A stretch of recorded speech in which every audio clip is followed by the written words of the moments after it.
All right, good evening. We've got a call to order the Joint Committee of Infrastructure and the Board of Public Works. This evening, being July 21st, 2022, and it is at 6 p.m. or 1800 hours for our more nautical people. Okay. At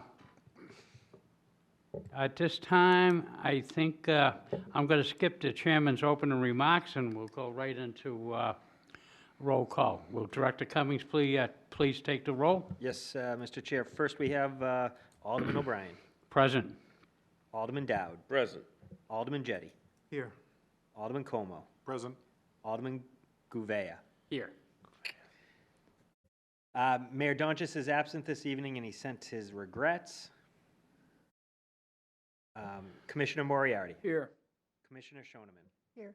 Commissioner Lemon is not here, and I believe sent regrets earlier this evening. And then Commissioner Shea. Here. With 1, 2, 3, 4, 5. 8 present, we have quorum. Okay. Declare that we do have a quorum.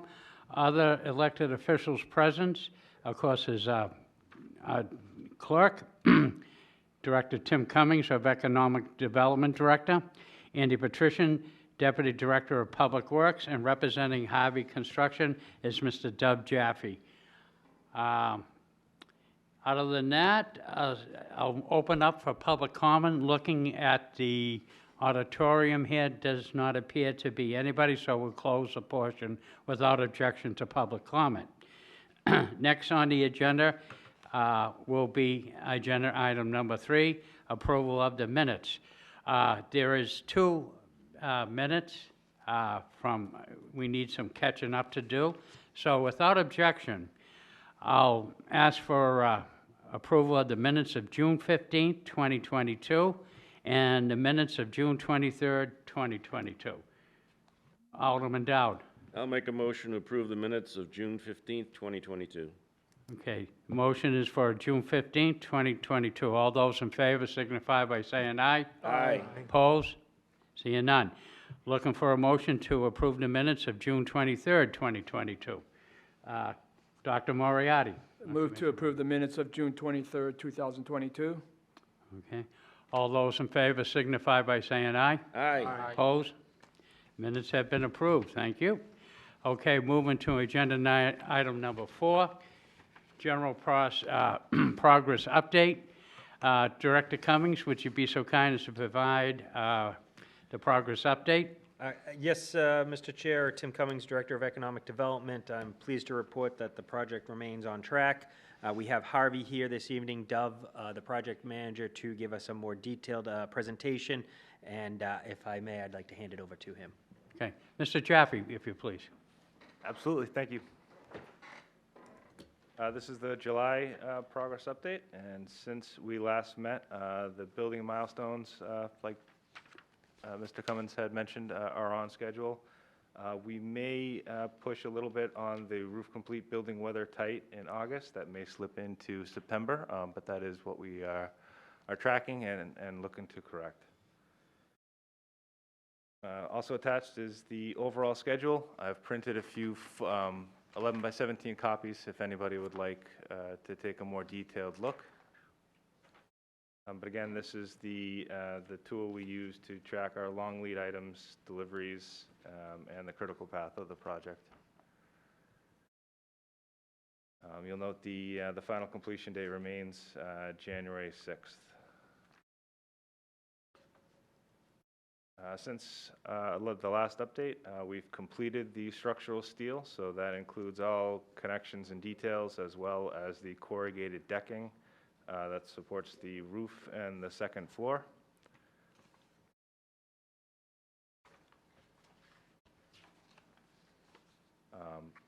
Once the decking was complete, that allowed us to install the reinforcing mesh and place the concrete on the second floor deck.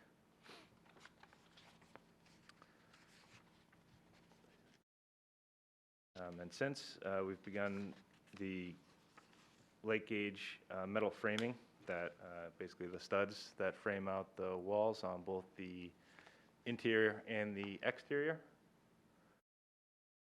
Most of the work is on the first floor right now and the exterior, followed by the dense glass sheathing, which you'll see in blue, as well as the parapets on the roof, and have begun the insulation, the tapered insulation for the roof as well.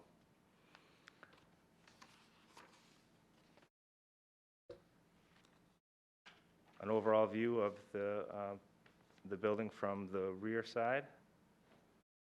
And coming up in the next month, we hope to complete the membrane on the roof, complete the exterior sheathing and vapor barriers. And we'll begin working on the framing for the interior on the second floor, and hopefully be very close, if not already started, with the masonry veneer for the exterior. That's the update. Happy to field any questions. Okay, I will open it up to questions from any members of the board for Mr. Jaffe or Director Cummings. Seeing none. I just have one question. Oh, yes, Commissioner Moriarty, please. The veneer, the masonry veneer, I can't remember, what did we decide on that veneer? Yeah, it's a ground face block. It's a lighter color, I guess I would call it, and it has some accent bands that are a little bit darker that set off the window sills and a few accents throughout the building. Thank you. Were you looking for a specific manufacturer, or any No. other detail, or just No, aesthetically? color, basically. Yeah, light, a lighter, I wouldn't call it a white, but a very lighter color for the majority of the building. Thank you. Okay. I would just like to comment, if you haven't been out to the job site, this is, in my opinion, one of the fine times to go out to the job site to see the construction. You get to see it. Pretty soon they're going to be moving, once they complete the outer shell with the veneer and everything. You won't see much of the progress because it'd be the interior and the finish and stuff like that. But the good time right now is actually see the life of the building take shape. So it's going pretty good. So encourage you or the public to do so. If it is the public, please identify yourself at the construction trailer to let them know, and that way we don't have anybody for the safety, because safety is paramount there, so. Thank you. Yeah, we do require all visitors check in with the superintendent at the Harvey office when they arrive on site. Very good.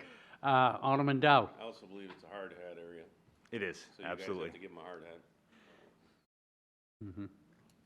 Well, maybe it'd be best just to take a gander from the outside, From a distance. From a distance, yes, indeed. You can actually see it right from when you're going through the the weight station, I should say. Okay, moving on to, without objection, agenda item number 5, requisition request. We have 2 requisition requests. Request number 6 is to be paid. Harvey submitted an invoice for $905 and one for $152.70. Do I have my numbers correct here? Yeah, it's one requisition number 6 for $152,070. Oh, $152,000. $152.70. Okay, yeah, okay. Mr. Chairman? Yes. So is that in our packet? In the packet, if I may, go Mr. through Chair. the Harvey It i- report. It is in your packet. So I go from the Harvey report to PCO 21. If you were to go, I did the same thing, Mr. Chair. It is after the PCOs, so keep going, and Okay. you will see it after PCO number 22.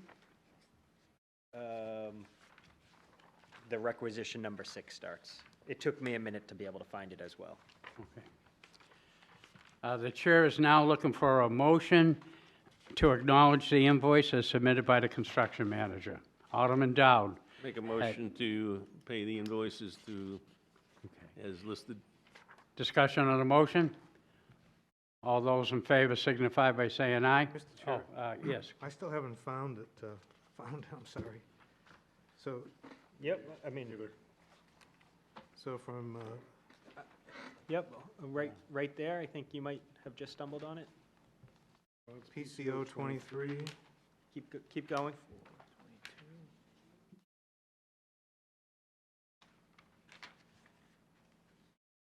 You.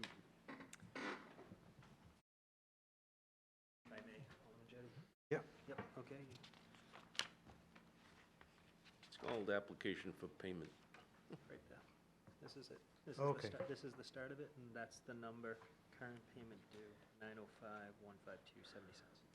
okay, thank you. You're welcome. Okay, we have a motion by Alderman Dowd to acknowledge the invoice as submitted by the construction manager. Any discussion on the motion? Yeah. Alderman Jettie. Yeah, I'm sorry. So I'm looking at it quickly. I see the new electronic message center is listed on the on the third page. So is that, are we paying that now? Is that part, has that been done? Is that? Can you clarify exactly where you are? Page 3, I'm there. Yeah, page 3. And then under change orders, description of work, item number 27.1, electronic messaging center for $36,640. So if I may, Mr. Chair? Yes, you may. This is just a, if I could suggest a regurgitation of what we previously approved, which we did previously approve $36,000 to start the design and the schematic design, so we could have plans that could be implemented at a later date. That is not the full entire cost. That has not been approved. That would come later on down the line, and actually we just got that design in this week, and we would be submitting it to the zoning board for approval sometime in the coming weeks. I think Project Manager Dov Jaffe has something to add. Thank you. Dov Jaffe, Harvey Construction. I would note that the amount there is the scheduled value, and there is no current period charge in there, so this, any payment for that line item is not included in this pay requisition. That would be applied for once the work is complete. Okay, thank you. All set, Alderman Jettie? I am, thank you. Okay.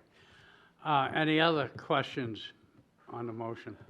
Seeing none, call for the vote. All those in favor signify by saying aye. Aye.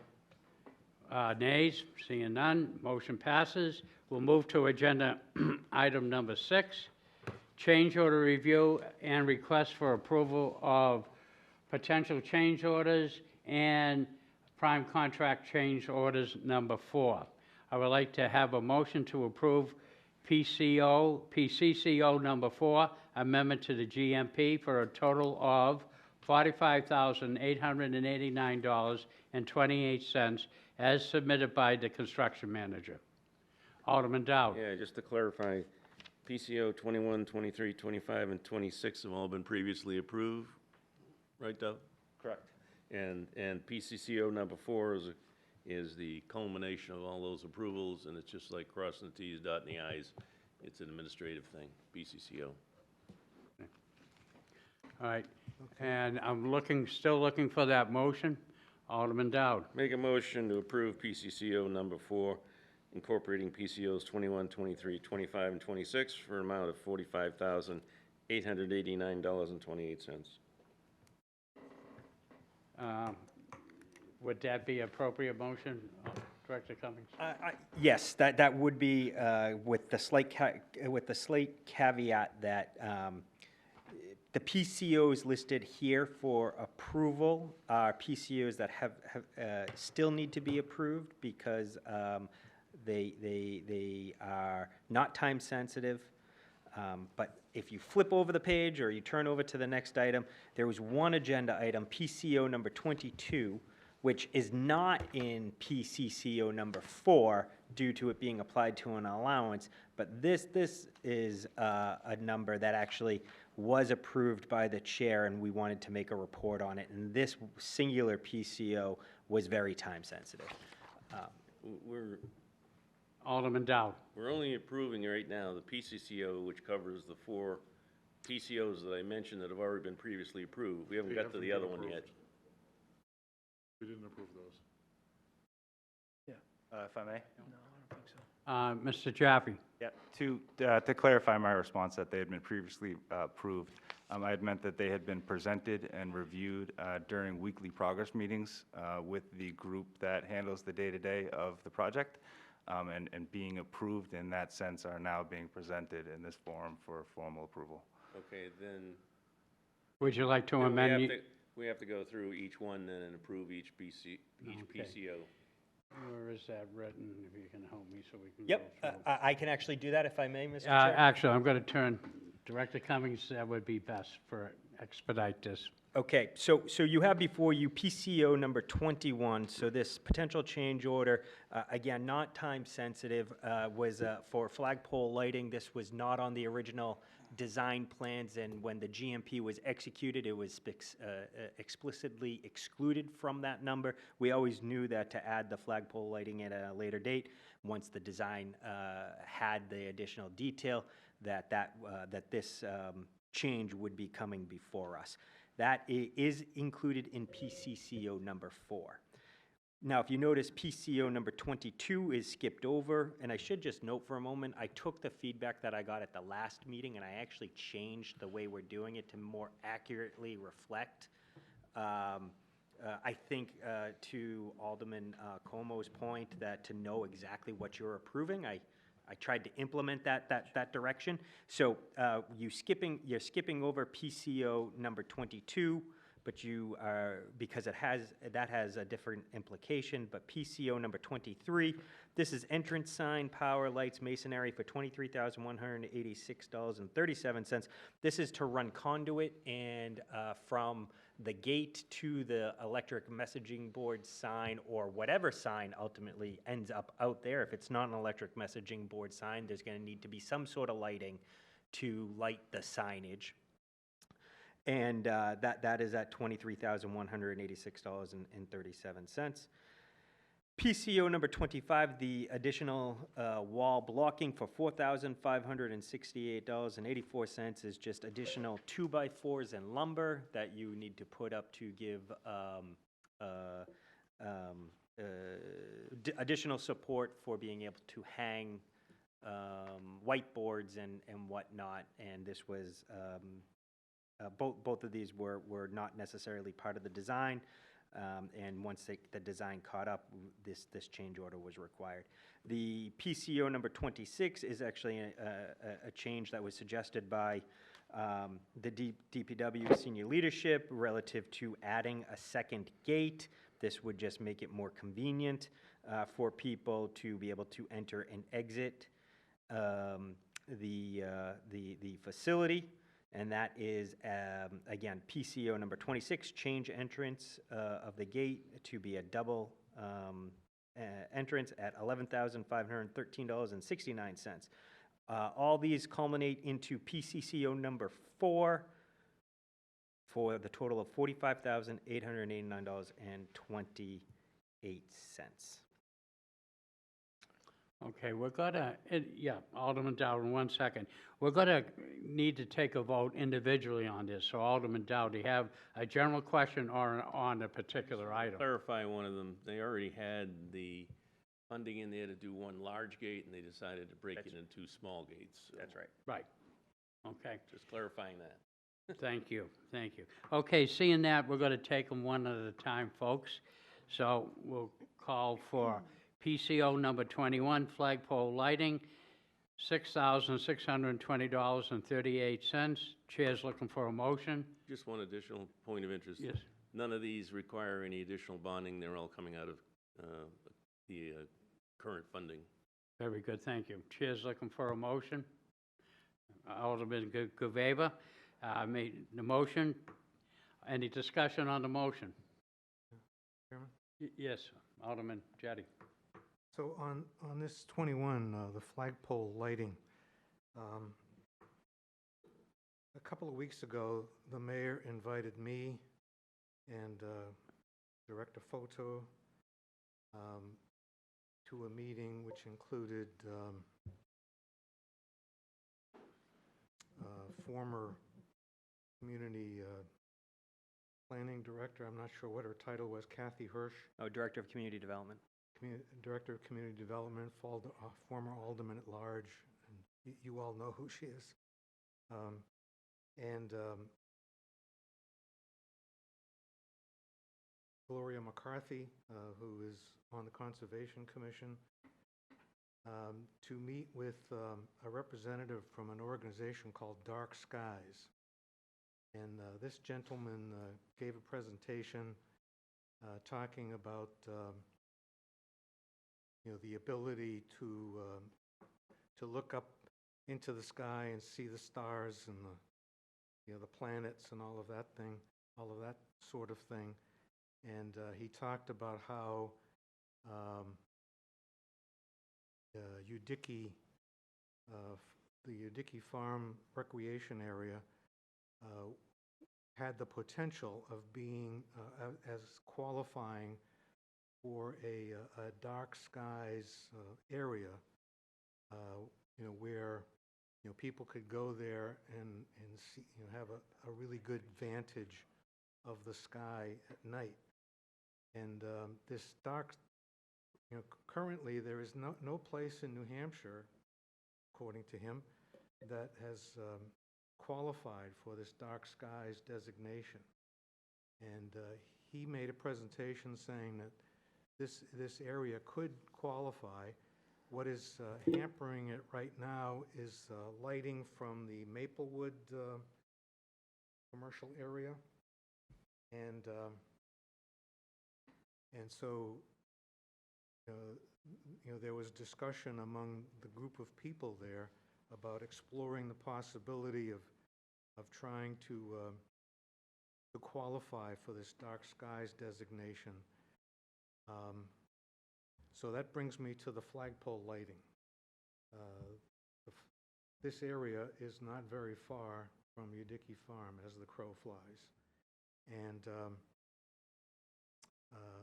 I'm sorry that the mayor and Director Foter aren't here tonight, so that they could confirm what my memory of this presentation is. But by having lights pointing up from the ground towards the flag into the sky, into the night sky, could possibly have a bad effect on this dark sky designation of Udickie. And the presentation included not just people looking up into the sky, but this the overall effect of light, light going up into the sky, the effect that it has on the environment, on birds, on the natural, even animals and human beings, their natural sleep cycles and everything. So, since you say this is not time sensitive, I'm wondering if the committee would be willing to postpone a vote on this to allow the mayor and Director Foto to be here, to talk about whether or not we really want to have lights pointing into the sky. May I just clarify? Yeah, because I would like to step into this too, because But there's also federal regulations involved here. I just want to clarify, when I said that it wasn't time sensitive, I was speaking to the fact of the time period between our meetings, so it didn't necessitate an executive type of approval. I would defer to Dove as to the time sensitivity on it now. I would like just to remind Alderman Jettie, maybe perhaps before your time on the board, with a great friend, you mentioned one of the names, his wife, Gloria McCarthy, was instrumental, and we passed ordinances within the city to go. If people have noticed, the streetlights aren't the brightest that they really could be, but we went to something that was more appropriate, taking into the account of trying to meet that requirements. And it seems that since they brought it to your attention, we have achieved that. But also, too, anytime you fly the American flag, keep in mind there's a federal what they call flag code, which supersedes anything that we do here. So I would recommend that perhaps too, that you review the flag code as well. May I respond? Yes, I'm very familiar with the flag code. okay, then you know that the American flag must be lit at night from below. If the Right. flag is displayed at night, it Right. must be lit. But there's no requirement that the flag be displayed at night, number one. Number two, there's no requirement that Department of Public Works office building have an American flag outside the building either. So, I question whether it's necessary to have a flagpole at all, and I think there are good reasons not to illuminate this particular flagpole, according to the plan. So, We have Commissioner Shea first. Yeah, I was just gonna, thank you, I was just gonna raise the US flag code issue. I'm generally supportive of the flag being there and lighting it. I don't believe that a singular light, and this is a $6,000 thing, but I do understand that a lot of it is like the electrical stuff that's going into it. Perhaps they could look into something that adequately meets US flag code, but does not overwhelm in terms of brightness, but I'm generally supportive of the flag being there and lighting the flag. I'm also enthused about dark skies. I think that's a great movement, and I think it's a worthwhile effort, but I support moving forward with this today. Okay. Alderman Dow. Just a couple of points. If the flag flies 24/7 at night, it has to be lit. If it isn't, then somebody from BPW is going to have to go out every day and take the flag down, put it up in the morning, and I'd hate to think what that cost is. And we've got 18 schools that have flags that are all lit, and will be. Any other comment?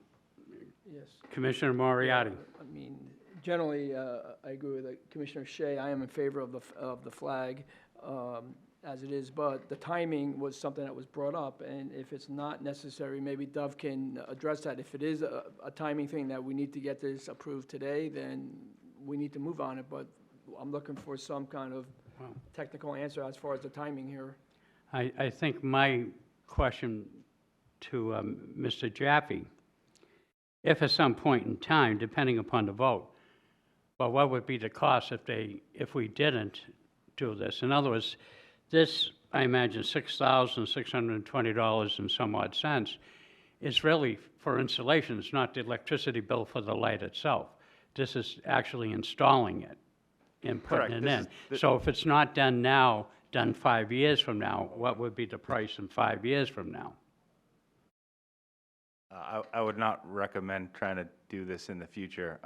If you were to do it, I would recommend putting the conduit and the power to the flagpole and potentially changing the light fixture in the future, if it is determined to be an issue.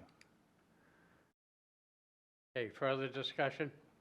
Alderman Dowd? Yeah, just so you know, we have future requirements on the athletic fields at the new school, and we're putting all the conduit underneath the parking lot, so we don't have to tear up a brand-new parking lot. And so, thinking ahead, we want to do the conduit at a minimum with the wiring, and I mean, if it's that critical to the lighting, but I also think where the flagpole is and the building is, I'm not sure the light's going to traverse to where Udickie Farm.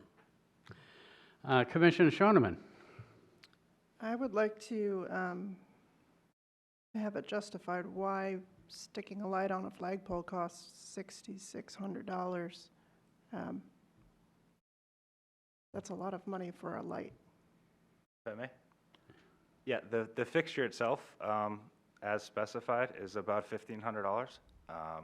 It's a specialized fixture that was specified, and that's purpose-built for illuminating flagpoles and being mounted to flagpoles so that it is exposed to the elements and has a long life.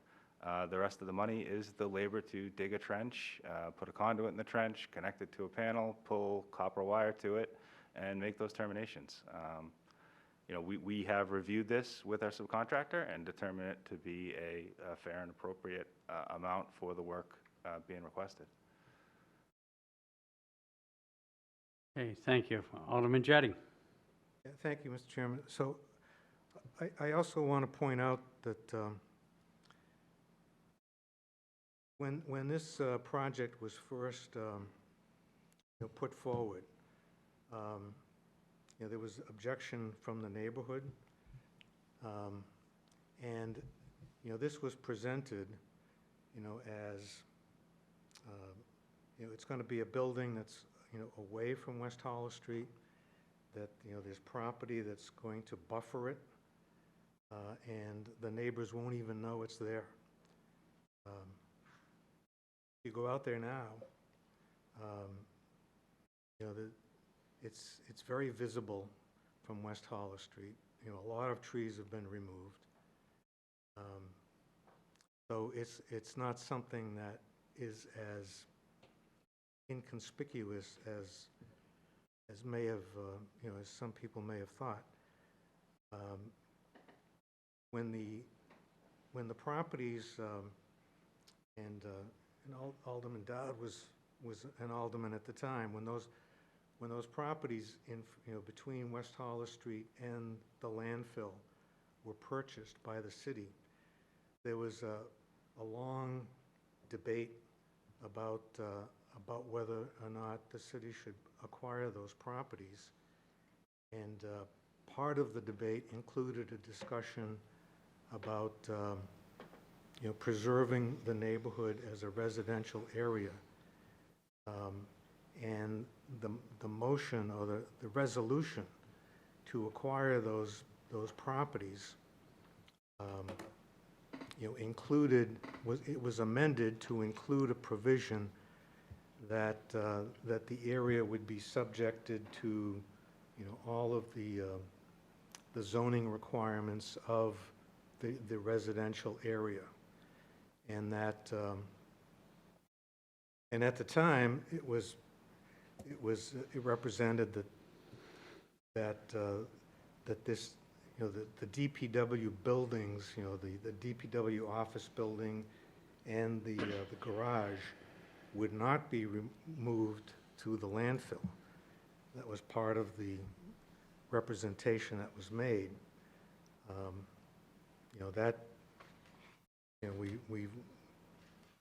We decided to go ahead and put the building there and probably put the garage there in the future. So I just remind the committee that we need to be sensitive to the neighbors in that area. And so putting a flagpole there seems like a great thing, but I remind you there are plenty of American flags. The city has plenty of American flags. As Alderman Dowd points out, there's one at every school. So putting this flag in the middle of this residential neighborhood, and now it's going to be lit. It's going to be. I ask that you be sensitive to the neighborhood. To the neighborhood. They're going to look out and they're going to see this. This beacon of light flowing up from there into the sky.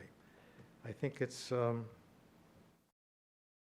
contrary to the spirit of when we went in there and said, we're going to put this building there.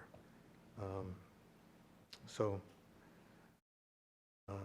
I can't support this, and I asked my the fellow committee members to think of the neighborhood. How important is it to have this flagpole in front of this office building? It's not a school. It's not a place where people vote. It's not City Hall. There are plenty of other flags. It's the Department of Public Works is not a quasi-military organization. I understand the importance of the flag. I'm a veteran. I was in the Army for a number of years, so I'm not against displaying the flag. I'm just against displaying a flag at night illuminated in the middle of a residential neighborhood. So, thank you. Okay, thank you, Alderman Jettie. Before I take any more comments, I would like to remind the committee, we only really book for 1 hour. After this, immediately starting at 7 o'clock, and the TV station will switch on from the municipal channel to the education channel. This happened to us before. I like to avoid that if we basically can. The chair wants to hear all comments, but however, if we could remain more direct and focus on the particular comments. Alderman Como. Yes, thank you. The U.S. flag code also requires that the flag be flown in front of every school and also in front of the administration building of every public institution, so I think that we should be flying it in front of the BPW headquarters. I also don't think, is this thing gonna be like 200 feet tall? Like, I don't imagine this is gonna be something we can see from space, so I'm not terribly concerned about it. But my question is, this is gonna be something I'm probably gonna ask on every PCO. Why wasn't this part of the original plan? Director Cummings. Yeah, I can address the specific question about why this wasn't. It was noted at the time when this design was being developed that this was not at a stage yet, that you could, and it was noted in that way on the design that it would be coming later on. So Harvey Construction made it explicitly clear that they weren't going to be able to quote it at the time that they did, but they said that if it's something that the community continued to want, that later on we could add it in. Okay, thank you. Thank you, Alderman Como. Did we have a hand? Alderman Dowd. And just one quick thing. I remember the discussion on the properties very well, and we have not built anything on those properties. That's the only thing we promised. We would not build anything, any buildings on those properties in the front, and that anything that went on those properties would be in accordance with zoning. But this building is not on those properties. This building is further back, as will the flagpole be. Okay, seeing no further questions, Commissioner Shea. Thank you. I'm just not certain that Dov confirmed that this needs to be approved today with the reply, and so I just want to kind of reiterate that question. Yeah, I would have to look at the schedule, but we maybe could have a couple more weeks.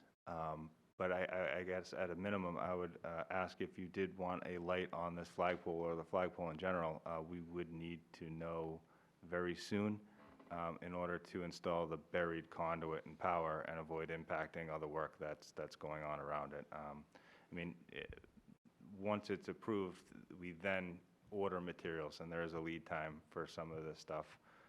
So we don't proceed until it's been authorized. Again, in the future, the power and the infrastructure would be at the flagpole, so the fixture would then be a much easier change if it was decided to be altered. And we want to get like the grounds capped, the pavement completed, everything done. And so to do that, we really need to get the conduit in the ground so that the rest of the workflow can continue. Right. That's correct. Okay, thank you. And even if we decided later not to illuminate it, we've got to get the conduit and all that stuff in now before it costs us a hell of a lot more to do the same thing. I agree. And and the other thing is, this is part of PCCO number 4, which will screw that up too. So. Okay. Seeing no other comment, Chair will call for a vote. I will call for a roll call vote. It does seem people have some opinion on it, so let their opinions be heard. So, Mr. Cummings, if you could call the roll call, please. Yes, absolutely.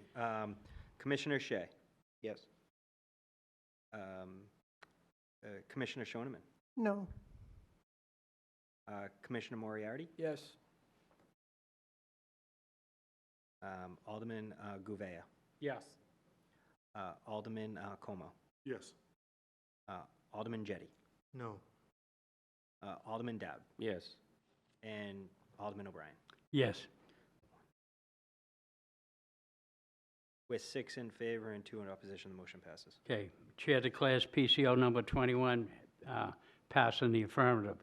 Now moving on to PCO number 23, entrance sign power, lights, masonry, cost of $23,186.37. Chair's looking for a motion.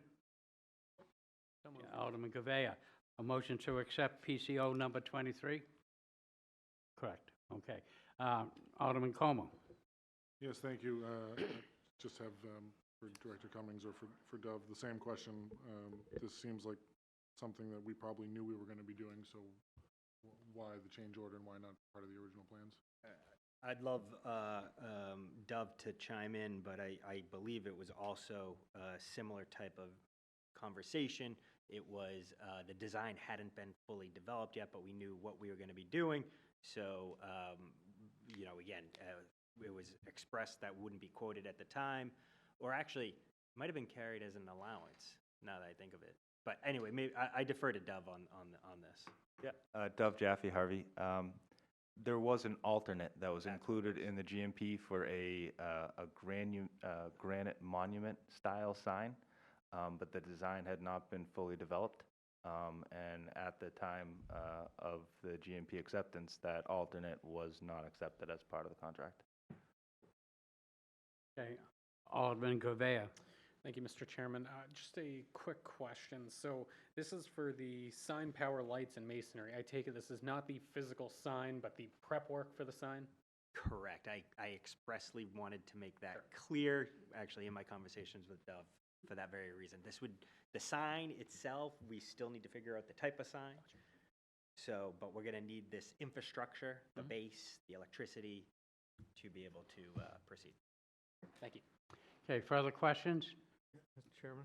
Alderman Jettie. Yeah, so similarly, I expressed an objection before when we brought up the idea of this electronic messaging sign. You know, this is going to be on one of those parcels. You know, this is going to be on the street, and it's on property that the city acquired. It's one of those parcels that the resolution said that it would conform to the residential zoning of that area. The residential zoning of that area does not allow for an electronic messaging sign. And I'm concerned, you know, that we're marching along towards this electronic messaging sign. We've approved, you know, over $36,000 to design it. And now we're approving $23,000 to power it. So that's, you know, over $59,000 for a sign which has yet to be approved. In this area, you know, that type of sign is prohibited. So you can't put it there, you know, without getting a variance from the zoning board. And you know, I'm against this, the idea that this committee is going to, contrary to the zoning law, contrary to the resolution which says we're going to, keep this, comply with the residential, you know, zoning requirements of that area. You know, we're marching along, saying, you know, we're ignoring the resolution, we're ignoring the law, and we're seeking an exception or a variance contrary to the law in order to put up an electronic messaging sign in a residential neighborhood. And I'm afraid that, that the argument is going to be made somewhere along the line, like it has been made in many other cases. You know, oh, well, we're already 3/4 of the way there. You know, it's too late to change anything. So, again, I'm just, calling out, things as I see them. And, I think it's a violation of of our duty to that neighborhood. Director Cummings. Thanks. I just want to clarify, this amount of money would need to be spent no matter what the type of sign is that actually you do, because you're going to need to have the masonry, you're going to need to run the electricity, whatever is ultimately decided upon, if you're going to have an electronic messaging sign or not, you're going to need to have this base infrastructure in place. So I don't want there to be a thought that you'd be avoiding paying this 23,000 and change dollars. So, Mr. Chairman, Yes, Alderman Jettie. thank you. A granite ground sign does not need electricity. You know, the sign that's at the landfill now does not have electricity. So another sign would not need electricity unless you're going to put in a sign with lighting or. If I may, Mr. Chair. Yes, you may. You will need to illuminate that sign, but that sign wouldn't be electric. So you'd have electricity run to it that would have, the current thought process is like mongoose-type lighting, very appropriate lighting that would be accent and make sure people knew that, you know, particularly driving at night, where the DPW building is. Through you, Mr. Chairman, could I ask Assistant Director Patrician, you know, is the current sign in Yes, front you of the may. landfill lighted? No, there isn't any lighting out there except for the streetlights, Thank you. and I'm not sure how close they are. Director Cummings? I don't want to belabor this point, and I know we're getting long, but also, if we're going to go down that path, I want to also point out that there's a monstrosity of an electronic messaging board sign right out there right now as well. So I just want to be clear, if you want to do an apples to apples, you actually have this huge electronic messaging board sign out there right now that's a temporary one. Right, which I think is a violation as well. Okay, thank you, Alderman Jettie. Alderman Dowd? No, go ahead. Thank you, Alderman Dowd. Okay, any other further comment on PCO number 23? Seeing none, all those in favor signify by saying aye. Aye. Opposed? Nay. Okay, can the nays raise their hands? We have 2 nays.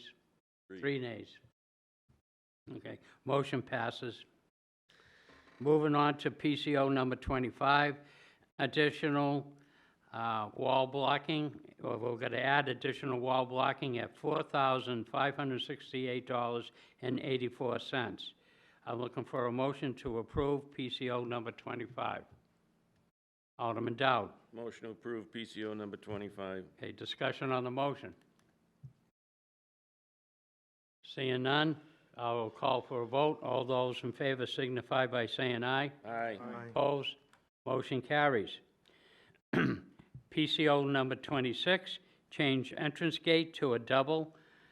Cost is $11,513.69. Chair is looking for a motion to approve PCO number 26. Commissioner Shea. Motion to approve PCO number 26. Motion is to approve. Discussion on the motion. Alderman Como. Yes, thank you, Mr. Chair. When I first saw this, my initial thought was that it was going from a single 30-foot gate to 2 30-foot gates, but, so I see that it's going from a 30 to 2 15s. So I'm just curious why it's so much more expensive to have a 2-piece gate than a 1-piece gate in the same area. If I may, I defer You may. to Dove would, I think, be the best person to Dove answer with that. Harvey. The majority of the cost of this is because with 2 gates, you have a second operator, a second set of controls, a second set of magnet loops buried in the pavement, and the additional cost of fabrication of the gate terminations and track, et cetera. Okay, thank you. Okay, Alderman Gavea. Thank you, Mr. Chairman. Could I just ask why there's a change from a single to the double? What was the justification behind needing the double? Do you want- Mr. Patrician. Andy Patrician, Assistant Director of Public Works. We presently now have a double gate at the landfill. We actually used to have a single gate that swung.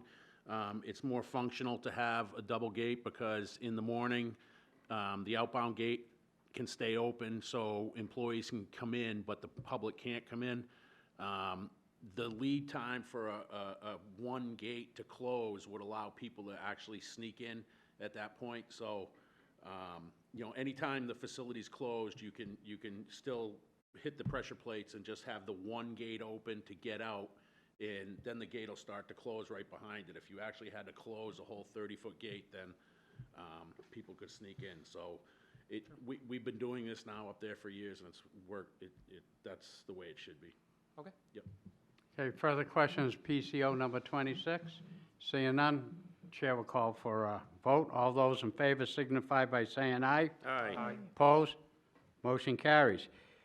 Moving on to PCCO number 4. PCOs 21, 23, 25, and 26 for a total of $45,889.28. The chair is looking for a motion to approve PCCO number 4. Alderman Dowd. Motion to approve PCCO number 4, including PCOs 21, 23, 25, and 26, for amount of $45,889.28.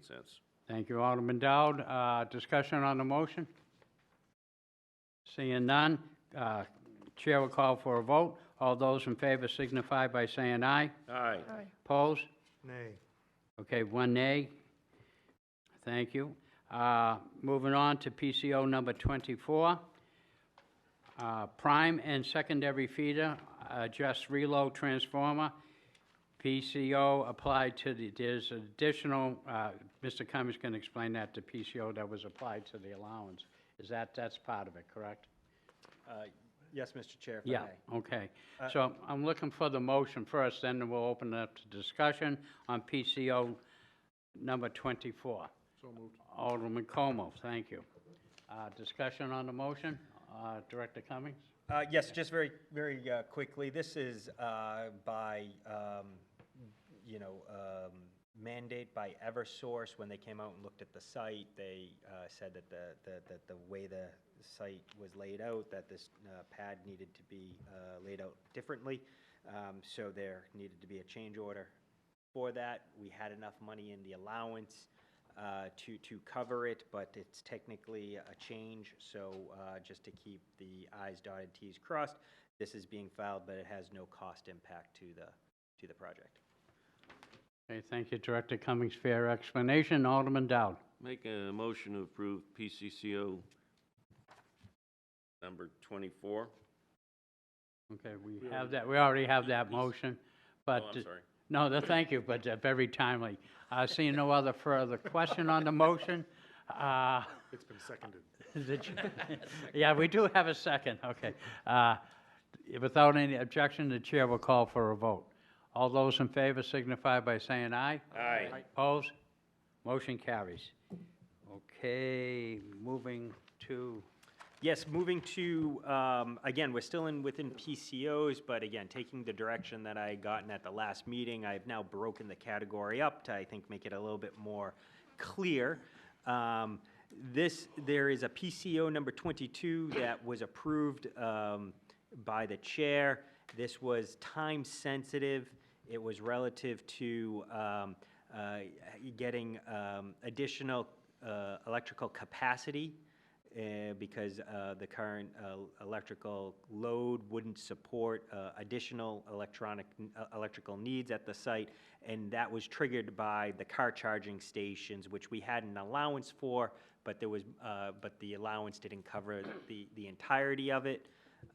So with that being said, that this was a change order, but there was an additional money in another allowance item, so this really has no net effect to the contract. It's cost neutral, but nonetheless, I wanted to highlight it and bring it all to all your attention and make sure I reported on it to you all.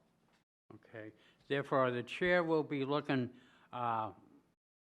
for a motion to approve the chair's decision for the car charging station and approve PCO number 22. Is that the Yes. motion? Yes.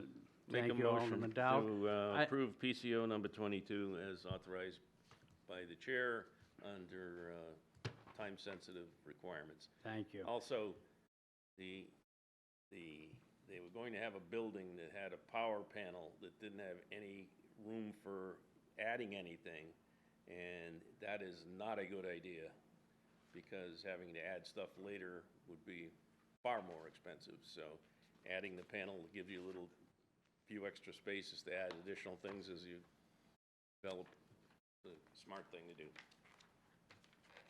And the chair hopes that this is a rarity, but when these type of emergencies, because this was at a point in the construction, so it's very limited that the chair will do something like this, so, thank you. Any other discussion on the motion?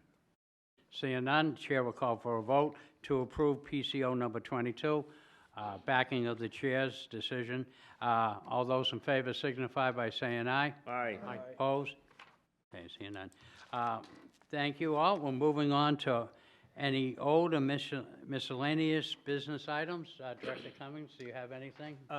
Just a couple items, and I know we're getting close to our hour here. So one, first, I just want to quickly give a financial update that we keep this project on budget. Everything that was contemplated tonight is within the current budget, so we're well on our way to staying on track. There was previous legislation filed, and it was recently approved to give this body the authority to actually award contracts. This was something that was done earlier in the year, and so it finally made its way through the Board of Aldermen process, and I want to make sure everyone is aware that was finally approved. And so you may see some contracts coming before you, where it used to be for a recommendation to the Finance Committee. It would now be for just this board's approval.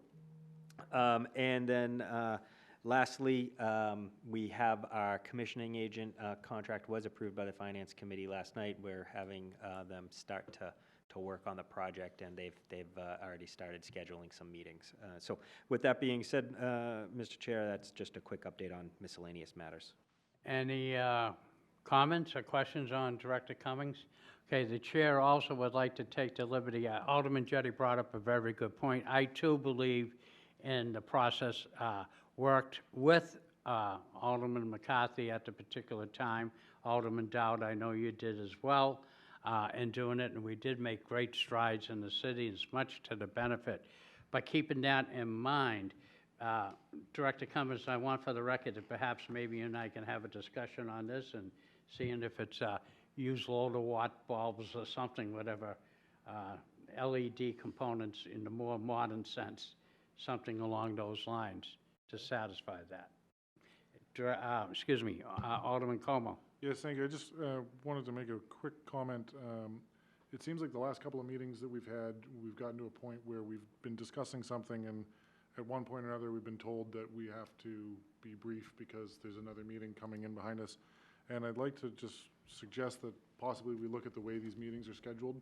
You're because reading my mind. I don't want to yeah. be told that I can't ask questions. I want to ask as many questions as it takes to be satisfied. Yeah. And if we're running into another meeting, then maybe they can be scheduled half an hour later, or we don't schedule these back to back, or something like that. I don't want to feel like we're being rushed through this Since we process. do have a moment or two, no, we don't. So off camera, I will explain the process, but Alderman Como, your comments are duly noted, and I think that's something we can work on perhaps for the next meeting. Alderman Dow, quickly, because... Motion to adjourn. Motion to adjourn. All those in favor signify by saying aye. Aye. Opposed? Thank you, everybody.